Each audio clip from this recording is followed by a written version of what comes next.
إخواني، تصدق رجل بدرهم في 10 رمضان وآخر في 10 ذي الحجة، أيهما أفضل؟ الثاني ولا الأول؟ لا إله إلا الله. تصدق رجل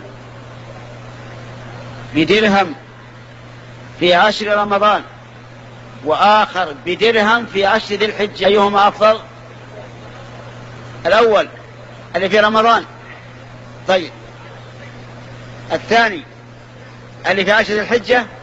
طيب اسمع، تنازع رجلان عندنا الآن، أحدهما يقول اللي يتصدق في 10 ذي رمضان، والثاني يقول يتصدق في 10 ذي الحجة. إلى من نرجع؟ إن تنازعتم في شيء فردوه إلى من؟ إلى الله والرسول. رددناه إلى الرسول وجدناه يقول: ما من أيام العمل الصالح فيهن أحب إلى الله من هذه الأيام 10.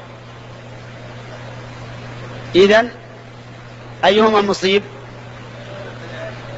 من قال الذي تصدق في 10 ذي الحجة أفضل. أسمعت يا أخي؟ بارك الله فيك. طيب رجل صلى ركعتين في 10 رمضان